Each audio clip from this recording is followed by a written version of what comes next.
Abra a tua Bíblia em Atos, capítulo 17, verso 16 em diante. Boa noite. Agora sim. Amém? Atos 17, 16 em diante. Eu não vou te esperar encontrar. A gente precisa correr. Amém? Se você não encontrou, escuta. Enquanto Paulo os esperava em Atenas, o seu espírito se revoltava em face da idolatria dominante na cidade. Por isso dissertava na sinagoga, entre os judeus e os gentios piedosos. Também na praça, todos os dias, entre os que se encontravam ali. 17 e 16, isso.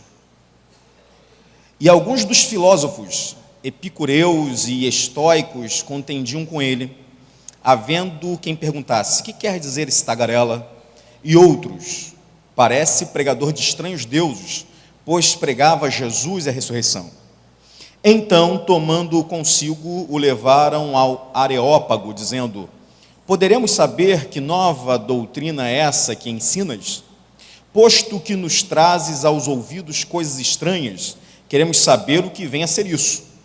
Pois todos os atenienses e os estrangeiros residentes de outras coisas, todos os atenienses e os estrangeiros residentes de outra coisa não cuidavam senão dizer e ouvir as últimas novidades.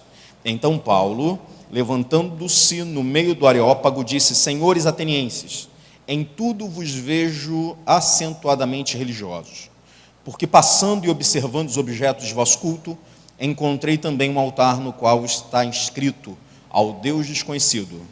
Pois esse que adorais sem conhecer é precisamente aquele que eu vos anuncio. Senhor, nos fala ao nosso coração nessa noite, em o nome de Jesus. Amém, Pai. Queridos, a reflexão para hoje, para essa noite, e eu queria que a gente pensasse um pouco sobre isso, é templos cheios, pessoas vazias. Templos cheios, pessoas vazias. E eu fiquei curioso quando a missionária falou sobre se encher, e eu acho que esse de fato é o caminho, porque o que a gente tem observado é que, teoricamente, o evangelho tem sido um sucesso na nação brasileira, porque a gente passa pelas ruas em Mesquita, em Nova Iguaçu, em Belfor Roxo, e nesse momento não é difícil nós encontrarmos portas abertas e pessoas cultuando ao Senhor. Não há uma perseguição, e hoje, quando a pessoa diz que é evangélica, essa pessoa ela não encontra dificuldades que encontrariam no Brasil algumas décadas atrás. Mas eu gostaria que vocês pensassem um pouco sobre o que de fato tem acontecido no solo brasileiro. Outro dia alguém me perguntou assim: a igreja ela não é como a igreja de Atos. E eu discordei. A igreja brasileira ela passa por essa crise de identidade, mas eu não vejo diferença alguma da igreja de Atos Apóstolos, a igreja que estava em Jerusalém, plantada em Jerusalém, para a igreja perseguida. Porque nós vemos os mesmos milagres, nós vemos os mesmos livramentos, nós vemos as mesmas provisões, nós vemos os mesmos mártires, nós vemos as pessoas pagando o mesmo preço que pagavam há 2000 anos. Então, de fato, hoje, para mim, quando a gente diz assim, a igreja livre, e eu preciso me perguntar, livre do quê?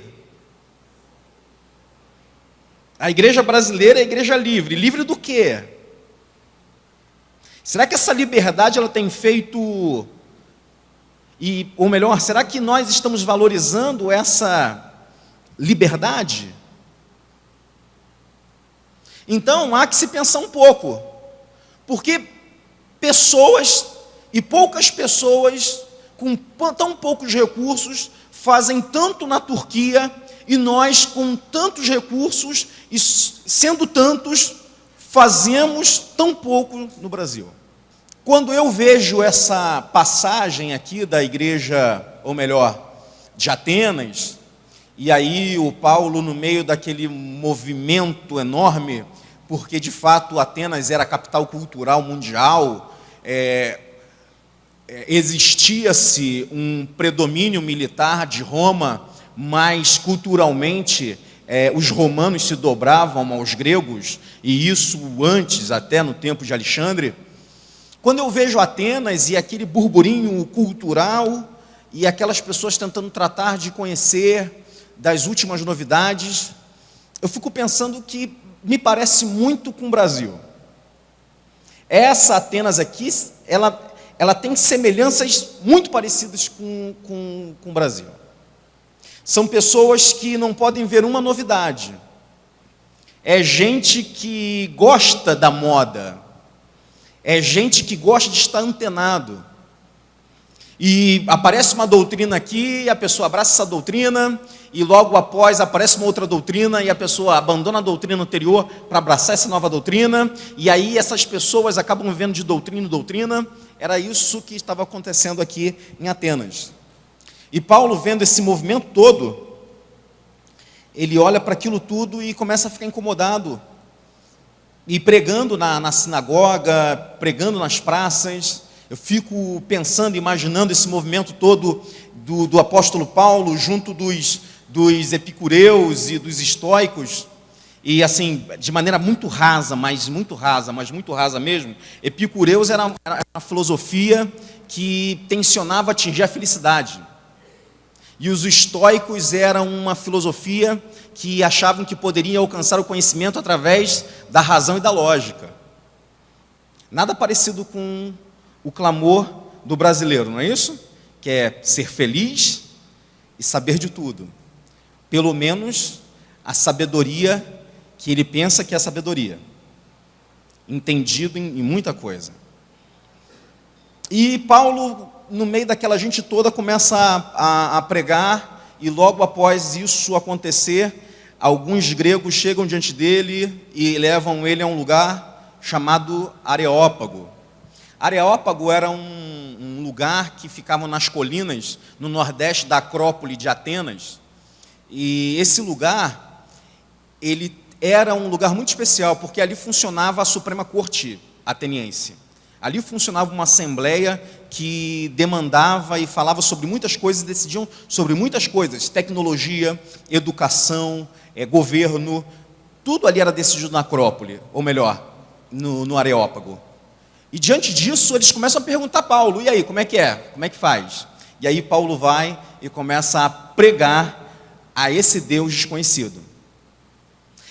O interessante é que, embora tenha-se esse panteão de deuses gregos, existia um altar ao Deus desconhecido. E esse Areópago, ele me faz lembrar muito sobre alguns aspectos a igreja brasileira. Atenas é o Brasil, mas esse Areópago me parece muito, em alguns aspectos, a igreja brasileira.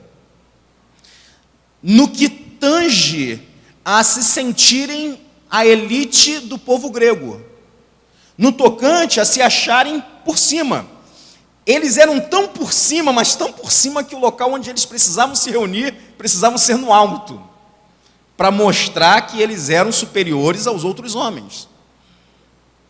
E a gente passa por uma crise hoje muito grande, em que a palavra ministro tornou e tomou para si uma conotação que não era.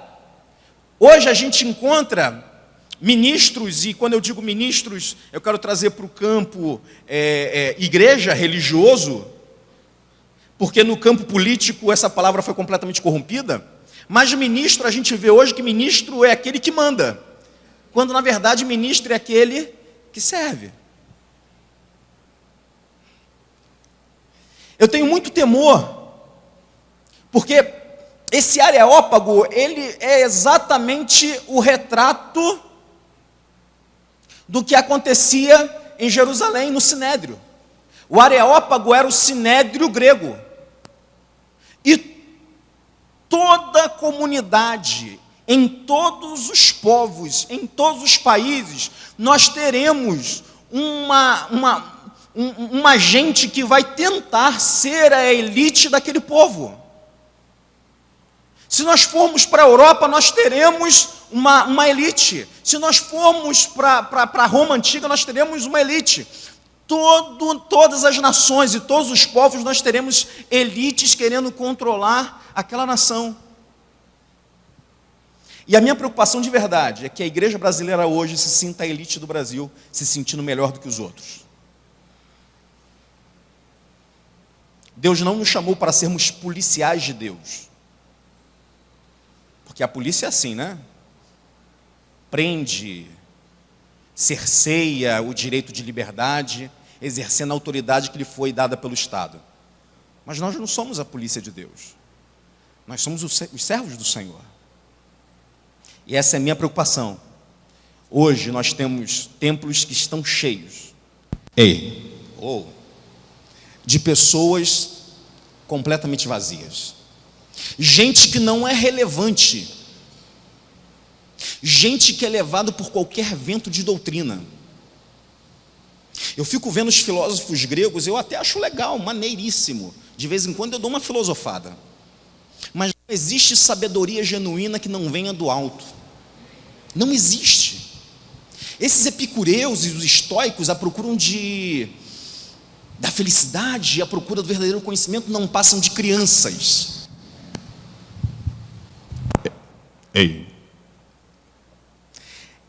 Esses epicureus, esses estoicos, eles não passam de crianças, especulando sobre as dores existenciais humanas. Esses epicureus, os estoicos, os socráticos, não passam de crianças especulando sobre o universo, especulando sobre a vida, especulando sobre a morte. Mas, na verdade, todo o conhecimento que eles produziram durante centenas e centenas de anos não passam de mera especulação. A verdadeira sabedoria não está na filosofia produzida por homens. A verdadeira sabedoria vem do alto. Porque o princípio da sabedoria é o temor do Senhor. E não existe sabedoria se não houver temor do Senhor. Embora muita gente possa se acreditar que é muito sábio, se essa pessoa não tiver temor do Senhor, na verdade ela apenas tem conhecimento e não tem nem um pouco de sabedoria. Nada, nada, nada. Outro dia eu estava conversando com um jovem, esse jovem muito apegado às ciências humanas, ele falou: pastor, eu preciso muito conhecer de filosofia, porque eu quero encontrar e quero ver a Bíblia a partir da filosofia. Eu falei: filho, não, o sentido é oposto. Na verdade, você não deve ver a Bíblia a partir da filosofia. Você deve ver a filosofia a partir da Bíblia. A filosofia não deve ser sua lente para discernir. Quem deve ser sua lente para discernir as coisas é a palavra de Deus. E quando a gente tem a Bíblia para discernir e como lente para discernir todas as coisas, a gente discerne muito bem a filosofia, a história, a psicologia, a teologia. O que está acontecendo é que estão tomando o caminho de volta. Estão pegando a história, a psicologia, a filosofia, estão tentando perceber e discernir a Bíblia. Esse caminho é um caminho de morte, não é caminho para a vida. É por isso que a gente tem um monte de ateus, modinhas, ateus emocionais, que não conseguem discernir a palavra de Deus a tal ponto de saber que Deus é bom, ainda que aconteça alguma coisa de ruim.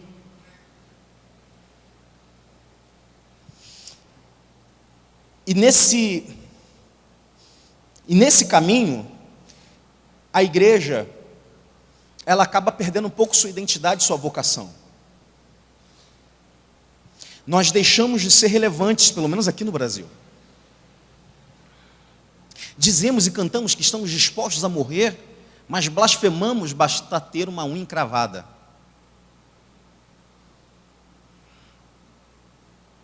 Outro dia eu vi, e aí eu falo mesmo, Juca Kfouri, ateu modinha, eu espero que um dia ele ouça isso. Ele dando um depoimento dele dizendo que ele virou ateu por conta do Santos não ter sido campeão. Pois é. Ele queria porque queria, orou. Eu falei, graças a Deus que Santos não foi campeão, porque é justamente aquilo que tornou ateu é aquilo que me torna mais crente. Porque um Deus que se move a partir de um capricho de uma criança não serve para ser meu Deus. Não serve para ser meu Deus. O meu Deus não se move a partir da necessidade, da carência de alguém. O meu Deus se move a partir do seu propósito eterno. E Deus não pode ser desviado a partir desse propósito eterno. E aí a igreja, infelizmente, acabou perdendo essa vocação. Nós hoje estamos vivendo um momento um tanto quanto confuso, em que a gente não sabe qual é a prioridade, qual é a missão, qual é a visão, e por conta dessa igreja que perdeu a vocação, ela passa a invocar. Porque vocação tem muito mais a ver do que aquilo que eu faço. Vocação tem a ver com aquilo que eu sou. Vocação é vocare, é a voz que chama para fora. Isso é vocação. Mas a igreja que não tem vocação é a igreja que vai procurar fazer a invocação, porque vocação, se por um lado vocação é a voz que chama para fora, porque a pessoa que é vocacionada é aquele que faz porque é, essa igreja que não tem vocação vai acabar fazendo a invocação, chamando para dentro, fazendo para ser, e não fazendo porque é. E é o que a gente vê hoje. As pessoas procuram fazer para ser, quando deveriam fazer porque são. E aí a gente vê muita gente vazia. E aí a gente vê muita gente querendo fazer essa invocação porque não é. E aí a gente vê essas pessoas, e eu me torno réu, confesso disso, porque quantas vezes eu tentei fazer para ser aceito. Eu tentei fazer para ser. Eu tentei invocar algo que eu não era, para talvez ter a mínima possibilidade de ser inserido em um certo grupo. A igreja que não é vocacionada é a igreja que perdeu a identidade, é a igreja que perdeu a essência, e é a igreja que vai invocar, como os pagãos também invocavam, porque essa é a natureza pagã da coisa. O paganismo, ele parte do princípio de ter de chamar aquilo que está do lado de fora para dentro, para tentar ser alguma coisa. Como nós não precisamos chamar nada do que está lá do lado de fora, porque temos dentro, toda a vocação parte de nós. E nós damos o sentido a todas as coisas, porque aquele que dá o sentido a todas as coisas estão dentro de nós. E em nós não deveria ter nenhuma crise de identidade. Porque se existe gente bem resolvida, é essa gente que passou pelo Evangelho de Cristo. Se existe gente que vai dar solução para essa sociedade que está corrompida, é essa gente que realmente tem essa vocação do Senhor. Essa foi apenas a introdução da mensagem, sabe? Eu queria muito falar com vocês sobre algo rápido, eu prometo, algo muito rápido. E aí, abra sua Bíblia no livro de João, capítulo 19, versos 19. A vocação da igreja está na cruz, queridos. E a partir da cruz, nós temos sentido e lógica. Porque a lógica de Deus não é a mesma lógica dos homens.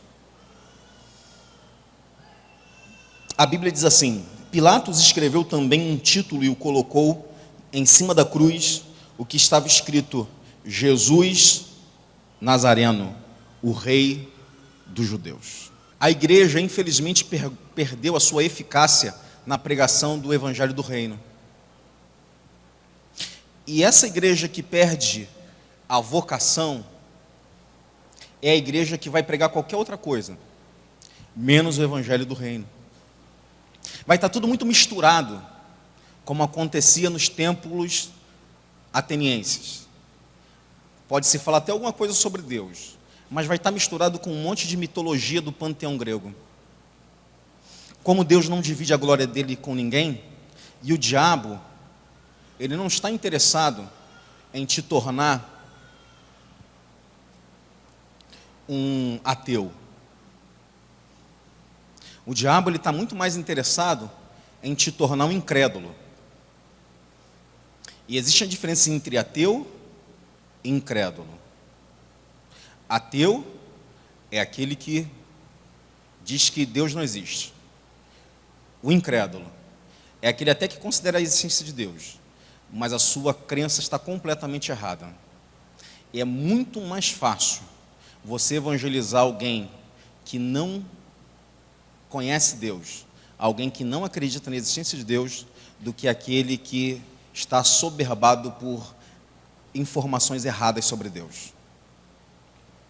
E se eu penso que incrédulo é aquele que tem informações erradas e equivocadas, corrompidas sobre Deus, eu quero dizer que, infelizmente, no nosso meio, dentro da igreja, existem muitos incrédulos. Gente que deixou a sua fé ser corrompida. Gente que perdeu a essência dessa fé. E aí tudo que acontece lá fora acaba influenciando diretamente aqui dentro. Tudo que acontece no mundo cultural, político, religioso, acaba de maneira avassaladora, tocando a gente aqui dentro. Eu acho incrível o simbolismo da cruz de Cristo.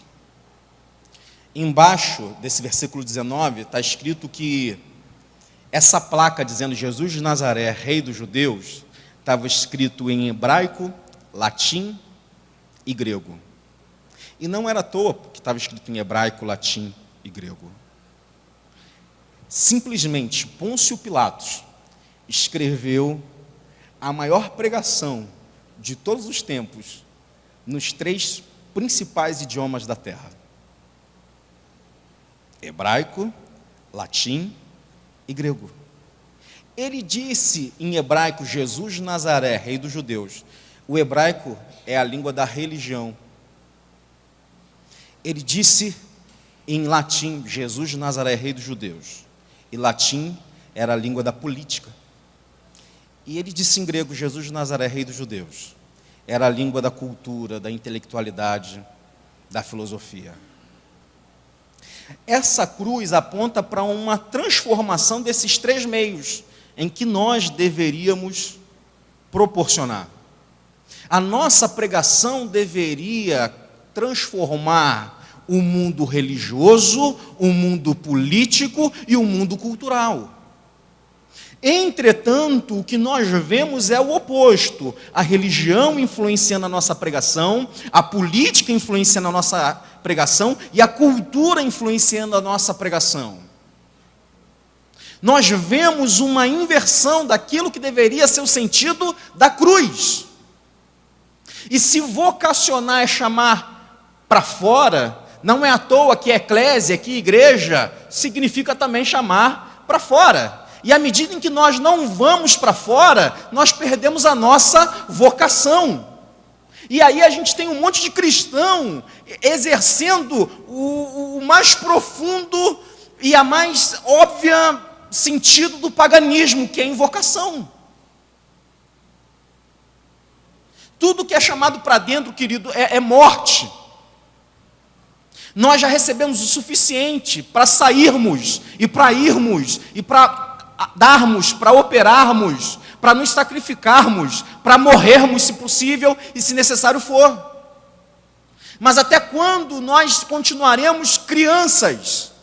Até quando nós ouviremos um testemunho como da missionária e continuaremos imaginando que o que ela diz é apenas uma historinha que não é verdadeira? Até quando isso não vai atingir o nosso coração? Porque, misericórdia pelo que eu vou falar, mas talvez exista muito mais verdade numa igreja perseguida que tenha 5 membros, do que numa igreja não perseguida brasileira com 5.000 membros. Porque junta essa crentaiada toda, bate no liquidificador, não dá um crente da igreja perseguida. Misericórdia. Do que nós nos orgulhamos dos números do IBGE? Um dia, para nossa desgraça, nós seremos a maioria no Brasil daqui a 40 anos. E sabe por que eu digo para nossa desgraça? Porque se a coisa continuar do jeito que está, a gente não vai poder colocar a culpa em mais ninguém. porque nós estaremos em todos os setores da sociedade. E sabe o que vai acontecer? Não vai mudar, porque a gente não tem sido relevante. Pensa um pouco nisso. Você tem sido relevante na sua repartição pública, na sua escola? Quando eu digo igreja, eu quero tirar do macro para ir para o micro. Você tem sido relevante lá? Você tem sido relevante onde você está? Ou você tem permitido que esse movimento político, cultural e religioso tenha roubado a essência da nossa fé? Será que Jesus vai ter de ser crucificado novamente? A gente precisa dar um basta nisso. Ou a gente é ou a gente não é. A igreja brasileira não tem sido nem fria nem quente, tem sido morna. Quem dera que fosse fria, pelo menos. Deus não suporta mais os nossos cultos, meus irmãos. Porque os nossos cultos falam de um individualismo doentio, de querer sempre para si com o pretexto de dar glórias a Deus. Os nossos cultos não falam de uma coletividade. Os nossos cultos não apontam para o perdido. Os nossos cultos não apontam para aqueles que estão sofrendo. Os nossos cultos são cultos de carro, de mansões, de dinheiro. E aí a pessoa vem para a televisão dizendo bem assim: olha, antes eu não tinha carro nenhum, mas depois que eu conheci a igreja tal, agora eu tenho 5. Partindo para aquilo que deveria ser a vocação da igreja, quando uma pessoa diz: olha, antes de conhecer Jesus eu tinha 5, depois que conheci Jesus, eu encontrei, de fato, uma razão para distribuir o que eu tinha, agora eu tenho um só. Misericórdia. Voltando lá para o nosso texto, em Atos, eu quero encerrar nesse momento. Atos 17, 34, muita gente zombou do Paulo, tá? Muita gente zombou do apóstolo Paulo, muita gente. Mas no verso 34 vem uma semente que germinou, e diz assim: houve, porém, alguns homens que se agregaram e creram. Entre eles estava Dionísio, o Areopagita, uma mulher chamada Dâmaris, e com eles outros mais. Dionísio provavelmente fazia parte da corte grega, ateniense. Era um homem muito poderoso, um homem que poderia transformar e poderia fazer muito pelos crentes. Nós estamos sendo covardes nas nossas faculdades, temos vergonha de pregar Jesus ressurreto, temos vergonha de dizer: sim, eu creio na história de Adão e Eva. Sim, eu creio que Jesus morreu e ao terceiro dia ressuscitou, e que Ele foi até o Pai, e que um dia Ele virá e nos buscará para morarmos junto dEle no céu. Nós temos vergonha disso. E aí nós nos calamos nas oportunidades que nós temos de pregar para aqueles que não creem. Ah, mas fulano de tal é muito inteligente. Não, mas fulano de tal e ciclano é muito poderoso. Não existe sabedoria que não venha do céu. E não existe poder que não tenha sido dado pelo nosso Senhor. Nós temos de abrir a nossa boca e pregar o evangelho do reino, seja quem for, seja na faculdade, seja nas repartições públicas, seja no meio da política, seja onde for, nós temos de pregar o evangelho, porque muitas dessas crianças, sua fome será, sim, satisfeita pela ação direta da igreja, mas a fome também dessas crianças serão satisfeitas à medida em que homens e mulheres poderosos e poderosas forem se convertendo ao Senhor, e esses homens piedosos e poderosos farão justiça na terra, e trarão paz à terra e justiça na terra, trazendo justiça social e trazendo paz para esse Brasil, em que infelizmente a gente não vê essa equidade, essa forma de nós nos olharmos como iguais, porque de fato nós não somos, no nosso coração nós não somos iguais. Porque nós fazemos parte, infelizmente, de uma elite religiosa, e que em nome de Jesus, a elite de Jesus foi a primeira a ser morta, uns esfolados, outros decapitados, outros partidos no meio. E o líder dessa elite foi o primeiro a morrer na cruz do Calvário. Você quer ser elite? Decida morrer, porque nele, apenas nele, temos a vida eterna. Muita gente quer experimentar o Senhor, mas não quer experimentar a sua morte. Vamos orar ao Senhor?